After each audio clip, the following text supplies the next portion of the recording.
This webinar is part of a series. So this is lesson number 4. Is it number 4? Is it 5, right? 5. It's lesson 5. Exactly, yes. It's a series of lessons that we're doing on futures options. If you missed any of the ones that we did previously, I'm going to show you where to find them. But today is lesson 5, and let's go here to the title slide. We titled this presentation, Risk Management for Future Spreads and Options. So we're going to talk a little bit about how to manage risk when you put in trades on either future spreads or futures options, depending on what product you're trading, but some things that every trader needs to be aware of. Our guest speaker today is Brandon Wendell. We'll pass the microphone over to him in just a moment. We have to go through some disclosures. So just keep in mind that every symbol and example that we talk about is for educational purposes only, that these are not recommendations of TradeStation. Also, that active trading is not suitable for everyone.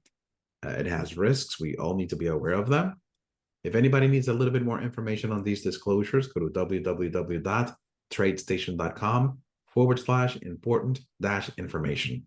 And even though Brandon is not affiliated with TradeStation, it's always a pleasure to have him.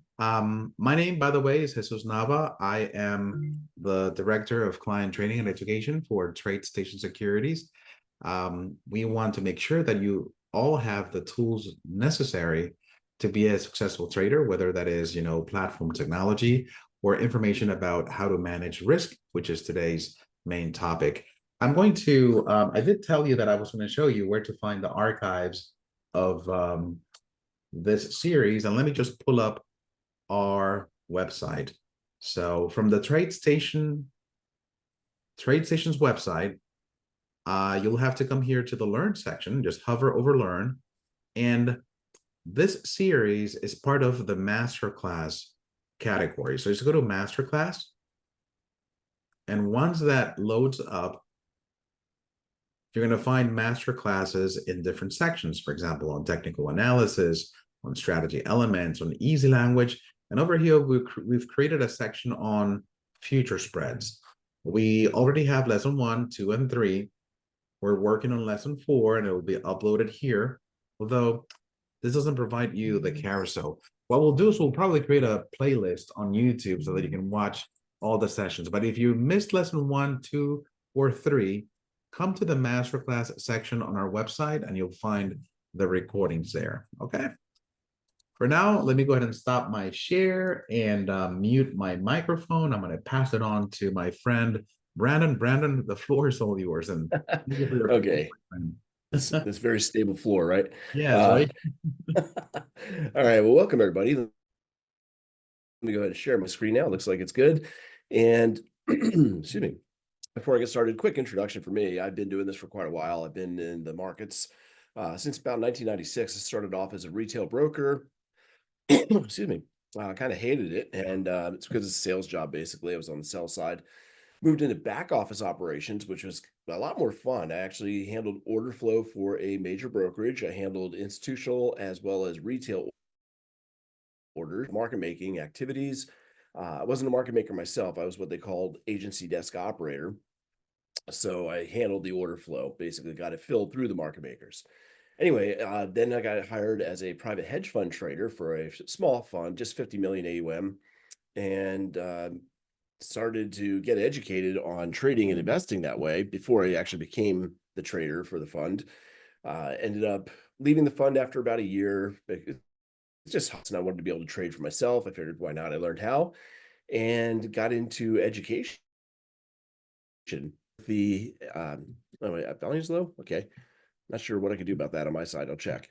But anyway, so I got into education, and with the education realm, I really enjoy it. Let me see, turn my mic up a little more if I can. There we go. See if I can do that. All right. So anyway, I ended up getting into education, enjoying it because it helps me stay focused on my trading and make sure I follow rules as well. And I actually learn a lot from my students. Just as much as I'm teaching them, they teach me as well. So I've been doing that since 1999. I'm actively trading mostly in futures spreads and options. I also do individual futures. I only trade equities though. So we're going to continue on with our session here and talk a little bit more about trading futures spreads and futures options at TradeStation.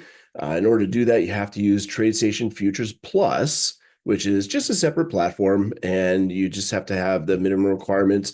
You can contact your representatives at TradeStation for more information on the requirements there. And we're going to talk about span margin and not really portfolio margin, but we can talk briefly about it. Portfolio margin is only going to be applicable if you have, I believe it's $125,000 in your trading account, which some people have that threshold, some people do not. It's just a different way of dealing with margins. For the most part, we'll fall under span margin, which is a bit different than what you're dealing with when it comes to the normal margins for options. So we'll see how that happens. We'll also talk about how to calculate the margins, because if you want to get into an option or a future spread position, you need to make sure that you have the capital required to not only enter the position, but maintain that position as well. We have what's called initial margin, and we have the maintenance margin, both of which are very important to us. And we need to know before we get into a position, is this okay for us? Can we afford the risks that we're getting into? And keep in mind that just because you're putting down a deposit, a margin deposit, which is that's all it is, a margin deposit, you can lose more than that deposit.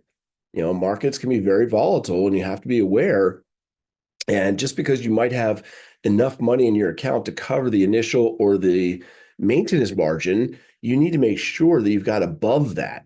Okay, you don't want to just have enough and maximize your margins by getting into as many positions as you can afford, not realizing that if you have a greater loss, you're going to you'll be required to put in more money than the margin you initially put in. So just be careful. Be aware of that. Make sure you have a buffer. Don't ever use 100% of your margin or 100% of your account towards margin. It's just ridiculous. You want to have that buffer just in case things go wrong. Be prepared. So trading futures and spread trading, I'm going to say spread trading, not the option spreads. I'm talking about futures spreads, which we talked about earlier. That is trading one futures contract versus another. Those are done with a futures account with at least $5,000 balance and through FuturesPlus. And there's no platform fees when it comes to using FuturesPlus. It's a free platform they use through TradeStation. You can contact your rep in order to get more info, as I said. And you can even use a mobile app to access the account too, which is kind of nice. But jumping into margin and span margin specifically, span margin is standard portfolio analysis of risk. So they got SP and then the AN from analysis, I guess. And this is developed in 1998. It's pretty much used worldwide. And basically, a margin is, in a way, a performance bond. You're putting up money to protect you, but really it's more to protect the broker and the clearinghouse in case of losses. Because if you have a loss in a position, especially when we're dealing with futures that are mark to market, that means at the end of every trading day, when they do their settlement, any losses become realized and any gains become realized. So the money is either deducted or added to your account. Well, what happens is if you have money that needs to be deducted from your account and they didn't take the money out of your account as a performance bond, they're going to have to contact you and get it. Well, to prevent that and kind of be in the front of that, if you will, you are putting up a performance bond saying, if this position does go against me, here's a deposit that I'm giving you, margin or performance bond, to cover potential losses. And obviously, there's an initial margin, which is what you need to enter a position. Probably one of the easiest ways to kind of see that is if I go out to the CME group, you go to markets, and this is just, I'll go soybeans. This is just on the initial futures. We're going to go somewhere else in a moment. But under margins on soybeans, you can see that they don't show the initial margins anymore on this site. They just show maintenance margin. But I mentioned this before in previous sessions. The maintenance margin, that is what's required to maintain that open position. If your equity in your position falls below that, your equity being that performance bond, you are going to get a margin call. And you'll be required to bring your account up current to that maintenance margin to maintain that open position. Now, to enter the position, you need to have 110% of that. So basically, if the initial margin right now for the January soybean is $2,000, You multiply that by 1.1, which we could have done in our head. The initial margin is 2,200. So in order to buy one futures contract, you would need to have an initial deposit or performance bond coming out of your account, going to your broker and clearinghouse for $2,200. You are allowed to lose 200 of that dollars before you fall below the maintenance requirement or the maintenance margin requirement. If you say lose $300 in that position, it goes against you. Well, you're going to be required to bring an extra deposit. It'll automatically be taken out of your account at settlement. If you don't have enough money in your account, shame on you. You've used too much margin, but you will be required to send that in. Okay, you'll have to meet that margin call or liquidate the position. Again, verify with your brokerage and your trading rep to see exactly how the margins work at TradeStation. Okay, so getting back to the span margin, again, it allows you to use trading and leverage, meaning you can trade something worth a large sum of money for a small deposit. So you have efficient use of your capital, but you are protected, and so is the brokerage and the clearinghouse to a certain extent. So simply put, it is a deposit you put in to trade something in case you lose money. And it is possible to lose more than that deposit. So span margin, again, it's a risk for the trader's account. That's the definitions they use it. Margins for options on futures actually earn interest, and you'll have to see, depending on your brokerage, whether or not you receive interest for holding that long term. Sometimes they're typically held in short-term T-bills. Your money's not just held by the clearing firm; it's actually deposited into T-bills short-term to earn a little bit of interest, possibly for the brokerage and for yourself. But again, check with your broker to find out what they do if they pay you. It's going to be very, very small, especially as traders. We're in and out within days, maybe even weeks. You're not going to be earning a huge amount of return on that T-bill.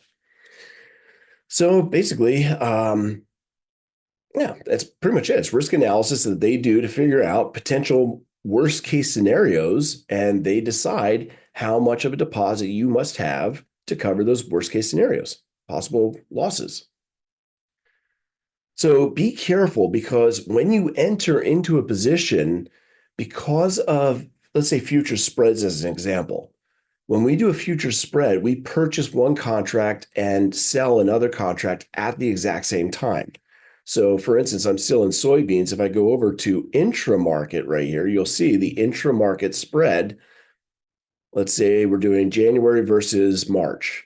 Okay, right now the maintenance margin is $600, which means, and again, I'll zoom in a little so you can see this better perhaps. If you do an A side, B side, meaning you buy one, sell the other, or sell one, buy the other, doesn't matter, your margin, initial margin, is only $660. But if you were to close one of those two contracts, that margin and that maintenance requirement changes back to the single contract margin, which was $2,000 for the maintenance. So you must be careful if you leg in or leg out of a spread, right? Legging in maybe not be as much of a big deal because you're going in individually with the higher margin requirements. But if you leg out rather than exiting the entire position all at once, you must make sure you have enough capital to cover the maintenance requirements. And that's where a lot of people can get into trouble, because it jumps, in this case, from a maintenance of $600 for two contracts. Again, it's a spread, one long, one short. You get rid of one.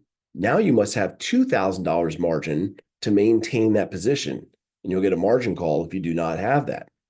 So be careful in legging out. So margin for single leg is different than spreads, quite a bit different. And that's one of the advantages of trading spreads, is that you can use your capital a little bit differently. Obviously, the requirements for margins are much lower. The risk is lower, and the reward will be lower as well, but rate of return might actually be higher. So you have to account for this if you're adjusting positions. If you have open positions and you're rolling to different contracts, or you're legging out of a position, closing a losing leg and holding on to a winning leg, you may need to adjust your margin deposit. Okay, so you might have to exit the entire position all at once and then re-enter if you're planning on rolling to a new contract. Just be aware of that. So in this case, it was just, again, like a spread. It was crude oil, March, May bull spread. So we were buying the March contract, selling the May contract, and the initial risk margin is 1150.99, and the maintenance margin 1046.35. Okay, so getting into the position, you must put down the deposit or margin of 1150.99. We'll call it 1151. However, you're allowed a little bit of loss down to the level 1046.35. But if you were to exit the short, the margin reverts back to a single contract margin, which means that now to maintain that position, you have to have $5,837.73. If you don't have that because you got in, let's say you only had $2,000 in your account because you took this position thinking, I got $850 buffer there, and you exit the short position, now you're in trouble. You've got to come up with money to cover the rest of that, about $4,000, or exit the position. Okay. Just be aware that if you change your position from a spread to single leg, it changes your margin requirements. So the nice thing is that the CME, and actually TradeStation follows the CME for when it comes to span margin. I talked to the trading desk and verified this. They basically follow one-to-one whatever the span margin calculator shows, or sorry, whatever the CME designates as the margin requirement. So the CME has created a span margin calculator that you can use prior to entering a position to see what kind of margin requirements you might have for whatever position you want to get into, whether it be future spreads or if you're doing an option trade on futures. And again, if you go back, Jesus showed you earlier, you can watch the previous videos we discussed on how to trade those particular securities using TradeStation FuturesPlus. Anyway, in order to use the margin calculator, the first thing you have to do is go to the CME group and create an account. So you want to create an account, you create your own user ID, use your email, and you get a free account there basically to do this. Once you log in, you'll go to your little icon, the body icon there, and you'll click on CME Customer Center. So first you go there, and if you haven't created an account, you just do so. I've already got one, obviously. Once you have the account, log in, go ahead and go to the CME Customer Center. And from there, you'll get this menu. And in this menu, actually, it'll first show a little bit differently, I believe. So I'm already here in the customer center. So if I originally, let's see if I go back to CME group, there we go. Just kind of walk you through it real quick because sometimes people need to see it to understand. Again, you click on the body there, CME customer center, and there we are. So I go to portfolio and risk, and there is this core margin calculator. Now, this does not look like the one we want to use. You actually have to go from this margin matrix, which IRS, OIS, all this other stuff, we don't need this right now. What we want to do is go to where it says margin calculator, futures and options. And this is where we're going to do our work and figure out margin requirements for different positions. You can see I did a long crude spread, live cattle bear call spread, crude oil spread, bull put spread for NASDAQ. I did a wheat spread. So we'll do some of these together just to get used to it. But this is where you find it. It's under the margin calculator, futures and options. Now, first thing we'll do is create a new portfolio. I'm not sure why they call it new portfolio. Portfolio is actually a position. Okay, a portfolio to me would be an entire group of your positions. But the way they do this is, again, you do new portfolio and then click on enter because you're going to enter a new portfolio. And you have to give it a name. I name it whatever it is that I'm doing. I've had crude oil bear call spread, or I might abbreviate, live cattle BPS, bull put spread. Unfortunately, for whatever reason, you have to put in firm ID and account ID. I just use one. It doesn't matter. It can be any number you put in there. Okay. Don't put in a whole bunch of digits because it might actually you might randomly pick somebody's actual firm and account ID number and you'll get locked out because you don't have the password for it. So I usually just use 1 and 1 and it works just fine. So adding a description is optional. You don't have to do that if you don't want to, but you can. Then under product type, you select futures and options. Then you go continue. It's pretty simple. right? So give it a portfolio name, one for firm ID, one for account ID, and then select futures and options. Then you get to this page where we actually add the trades. Under adding the trades, first we got to find the product that we're going to be trading.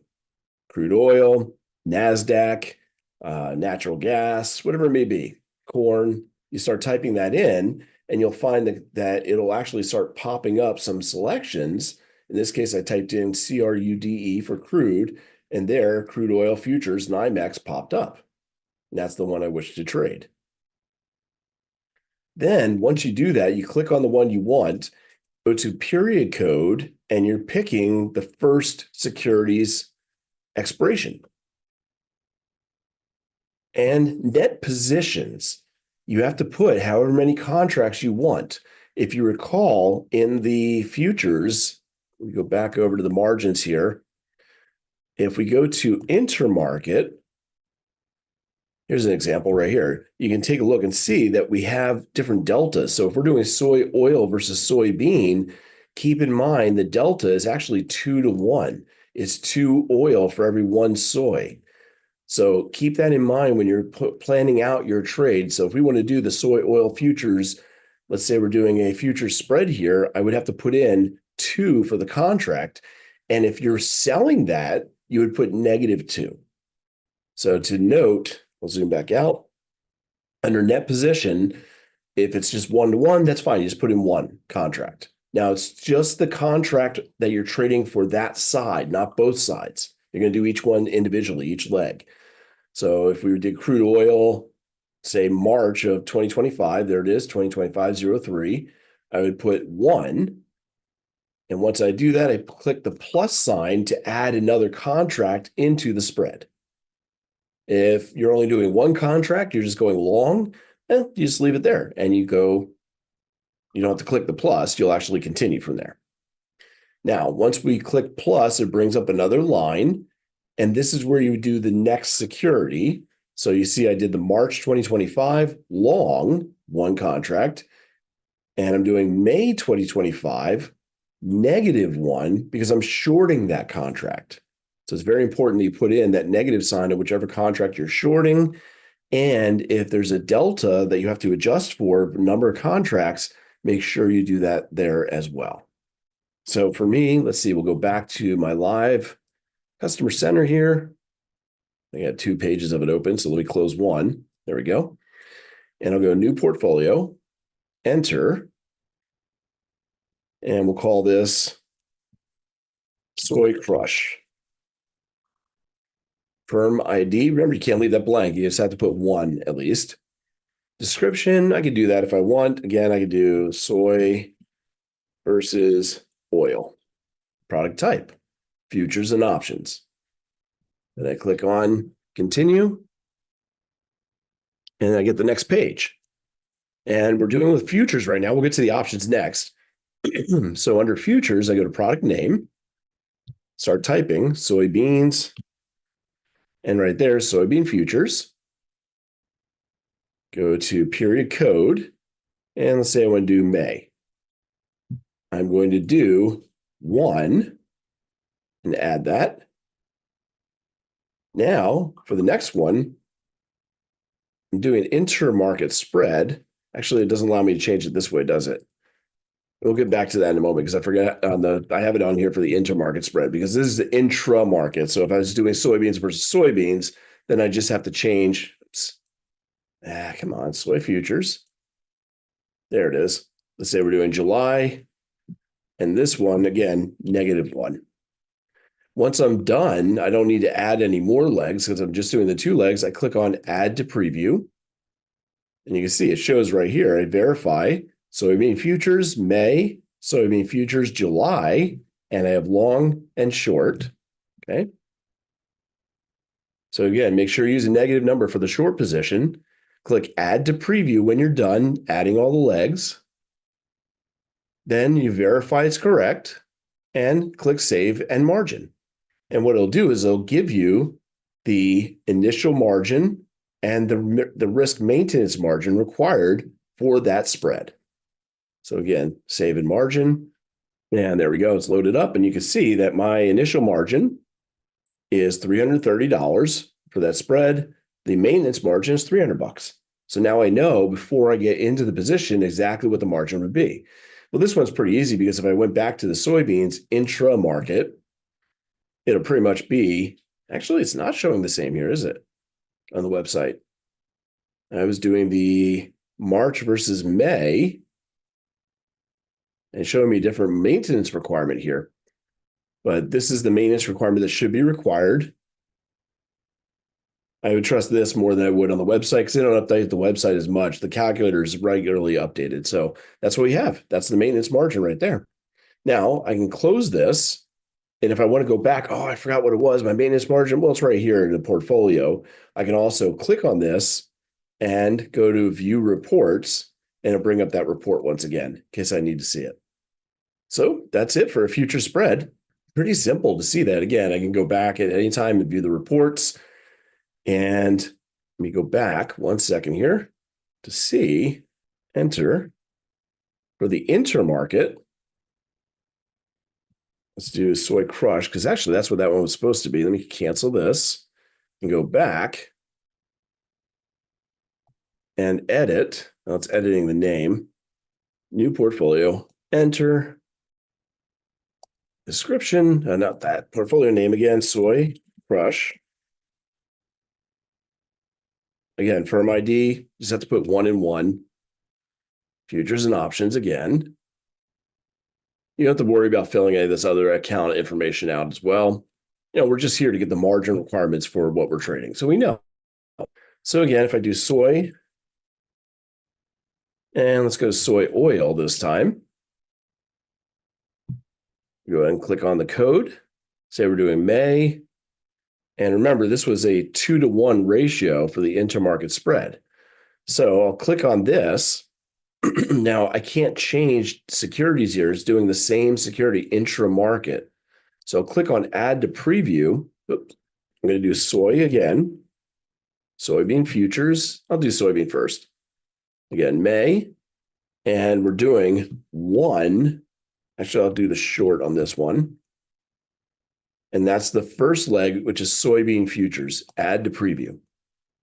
Now I go back and I'll type in soy oil. Go to the parent period code. Again, I'm doing May, but this one is +2, add to preview. And that's how you do the intermarket spread. So the difference between intra-market is we're doing 2 of the same security, different expirations. And the way you do that is before you add to preview, you use the plus sign here and do both contracts because they're the same product name. But if you're doing an intermarket spread like the soy crush, or you could do the crack spread, crude oil versus gasoline, right? You do instead of clicking the plus sign to add the second contract, you add the first one to preview, then you add the second contract, add to preview, then save and margin. And here we see it is soy futures -1, soy oil +2. And there's my initial margin, 1584, and my maintenance margin, 1440. So again, I'll go through that one more time. We'll do enter a new portfolio. We'll do NQYM. Okay, so we'll do NASDAQ versus Dow. D1, account ID 1, futures and options for product type. Continue. We add each one individually. So first I'll go to NASDAQ. NASDAQ 100. Let's say we want to do the March contract. 1. Now, if I was doing intra-market, NASDAQ, say June versus March, I would just hit the plus sign and add the other contract. But I'm doing intermarket, so I click add to preview. I go back and choose the other product, which is Dow. The mini Dow Jones Industrial Average Futures. March 2025. -1. Remember, one has to be positive, one has to be negative. Add to preview. Save and margin. And it should load it up in a moment here. And there it is. Margin result, 17,346. It's actually cheaper than the individual contract of the NASDAQ itself. At any time I want to see the report, just click on View Reports, gives me the details, maintenance margin, and initial margin. And that's it for spreads. Pretty simple to find those. It's much easier than trying to calculate it going back to the CME website, for instance. And let's say we go to corn, and I want to do an intermarket spread on corn. So as it loads. Normally, what you would have to do is click on the margins, click on enter, and right here it shows you get credit for a certain percentage of the margin. Well, who wants to sit by and figure all that out? It's so much easier to just go ahead and use the calculator. I've got them all right there. So that's the way you do it when it comes to calculating margin on spreads on futures. Now, options, if you're doing options on futures, it's a little bit different animal, but it's a very similar process. Again, we go back to my portfolios, create a new portfolio, and enter a new portfolio. And same thing, you'll give it a name. I did live cattle bear call spread. And then you have to do the firm ID and account ID. Once again, just do one, okay? It requires you to have some number there. It just doesn't matter what number. Once again, you'll do futures and options for the product type. And this time, we're going to change this from future. We're going to click on option for details. So we're going to go ahead and choose the underlying product. You can actually type the clearing code as well if you wanted to. I didn't do that on the others. I just went to product name. I find that easy. But if you know the clearing code, and keep in mind, the options codes are going to be different than the underlying securities. For instance, crude oil has a product code of CL for crude oil, but the option clearing code is LO. Now, if you know that, no problem. You type that in the clearing code. Don't know that, well, again, new portfolio, enter. We're going to do, let's say, crude oil. Actually, no, I talked about crude. Let's do nat gas. Full put spread. There we go. So nat gas full put spread. We're creating firm ID, account ID 1, futures and options. That all remains the same no matter what you're doing. It's futures and options. You just give it a name. Continue. Here we change from futures to options. Now, LNE is actually the clearing code, but if I don't know it, I just type in the underlying. Natural gas options. There we go. Actually, it gave me ON. So that's the code. I had the wrong code actually in my head. So that's why it's easier to type in here. If I wanted to do something different, I have to go back and clear it. I just hit clear all. There we go. And again, if I did crude oil options, LO. Okay. So again, I'll go back to nat gas. That's why you don't want to have to guess the option codes, clearing codes. It'll just give them to you, which is much nicer. Next, okay, we're natural gas options. That's what I'm choosing. I choose my periods. Let's say we're doing the current month, March. Click on the March underlying period code. Now, keep in mind, I mentioned this before, and we were talking about the section on options on futures. See if I go back here to my options on futures, and I've got the old chain up. Let's bring up the new one. There we are. CME, nat gas, ON. And it should be loading up. It takes a few moments. There we go.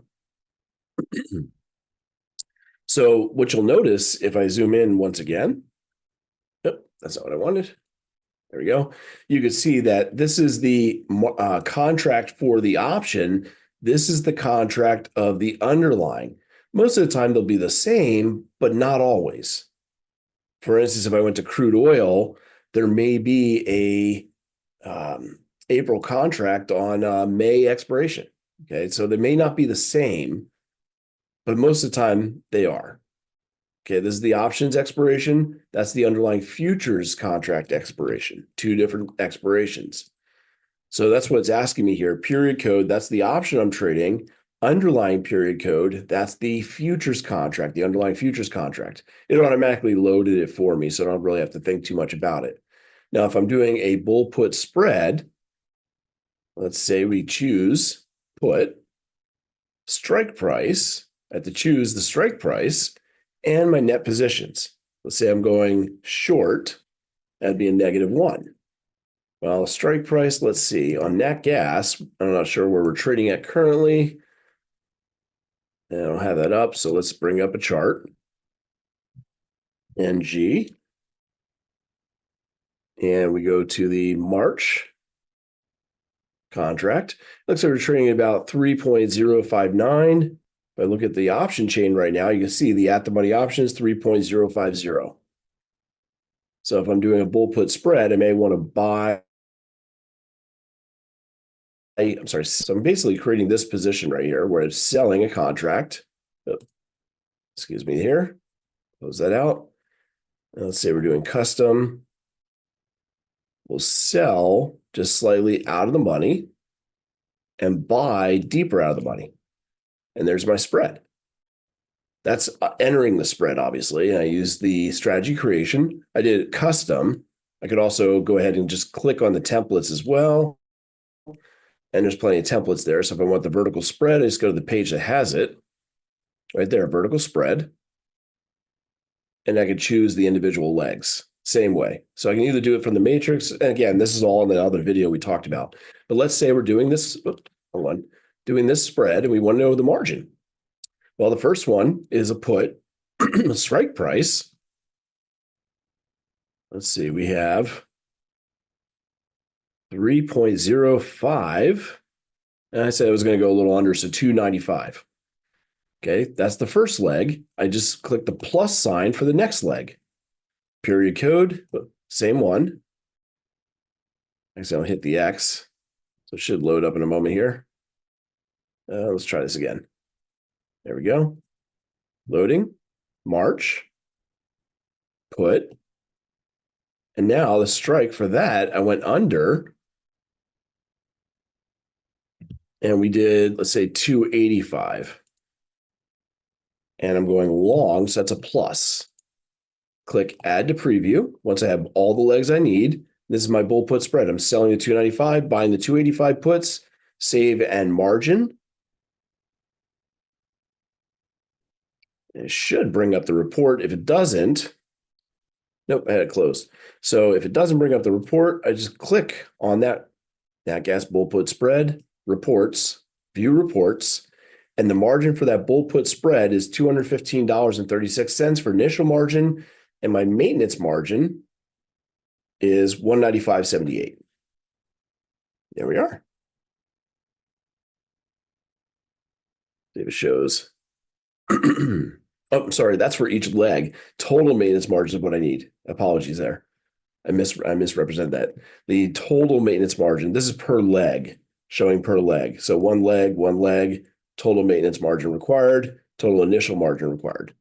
So 645, still not bad for trading nat gas as a bull put spread.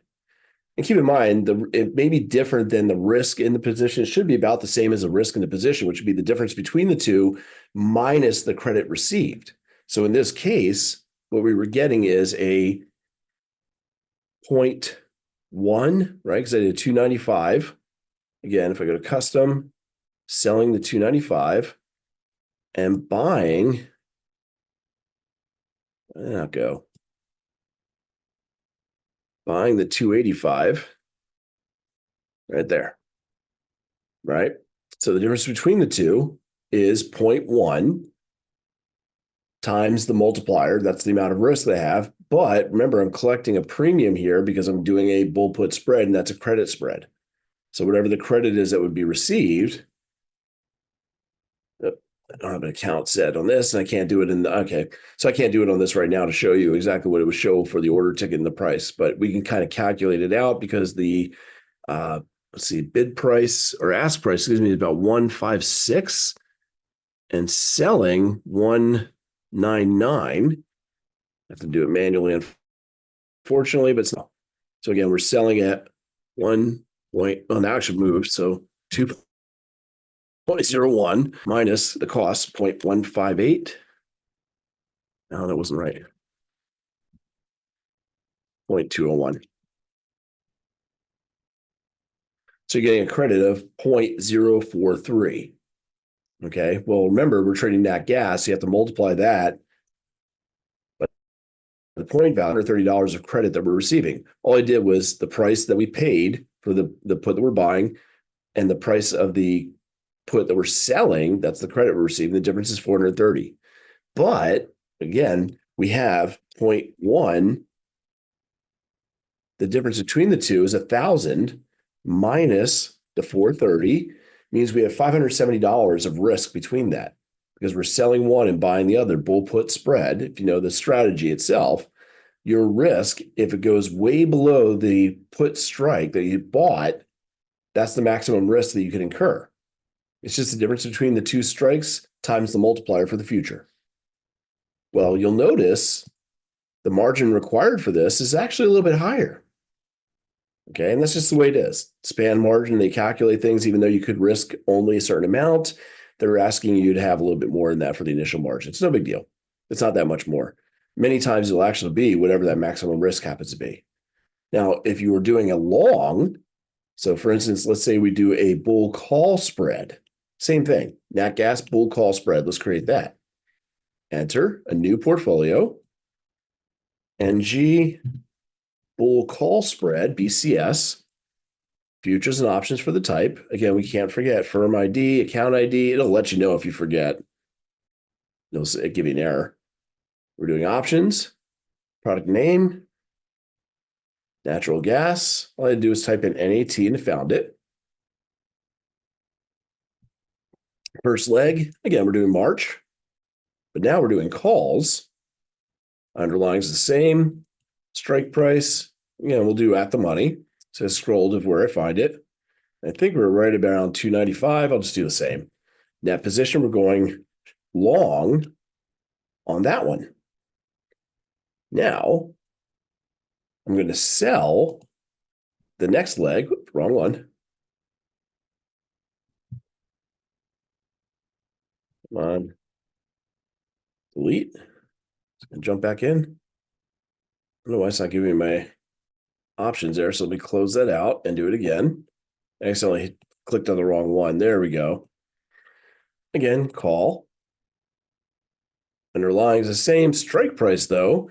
Let's go above. Again, it's a bull call spread. So let's say we go up to, I don't know. Let's take a look. Out of the money, let's say 3.2. Just get a little bit above. So I go up to 3.20. Now it's got 3.15, 3.25. I'll use the 3.25. And that when I'm selling, again, this is a bull put spread, a bull call spread. So buying a call and then selling it out of the money call to lower the cost. Add to preview, save and margin. And this should be for a debit. Okay, because the last one was a credit spread. This is a debit spread. And again, I go to reports, view reports. And now the initial margin, again, I can see it here.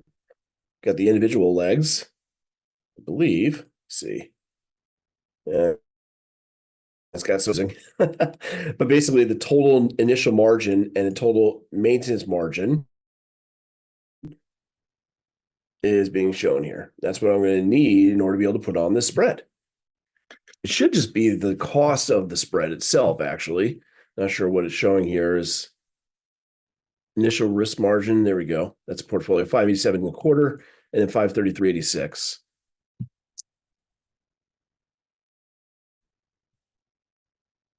So I kind of walk through all this again. You're finding the first expiration type, call or put. Verify the underlying. It should automatically load up, so you don't have to choose it. But just keep in mind, it may be different than the period of the option because that's the period of the underlying future. Then you put in the strike price and whether you're long or short. Negative numbers for shorts, positive for long. Pretty simple. When you're ready to add another leg, you hit the plus sign, add another leg. And then you do the same. Once you've done both the legs, you just add to preview. When you're ready, you verify both the legs are correct. In this case, I did live cattle. And this is a call where I was selling the 195 and buying the 200. I think this is a bear call spread, it looks like. The lower strike and buying the higher strike, expecting prices to stay below for those options to expire. And click save and margin.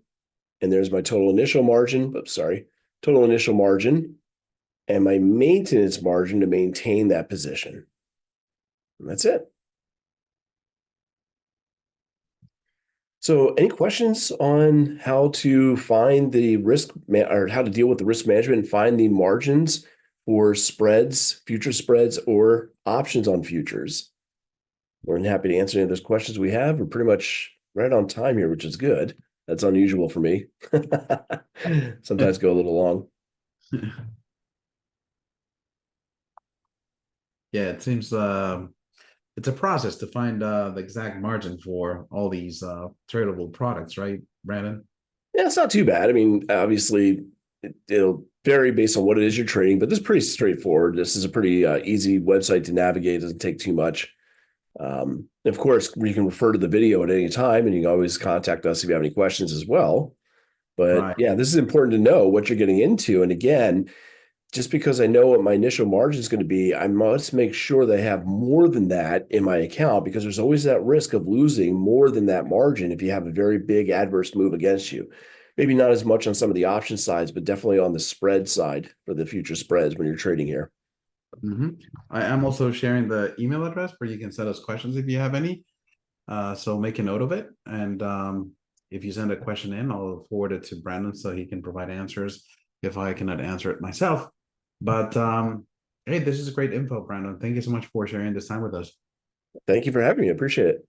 Everyone, thank you for attending this webinar. Remember, this is lesson 5 of this FuturesPlus series. We're going to do lesson 6 2 weeks from today. So that's January 21st.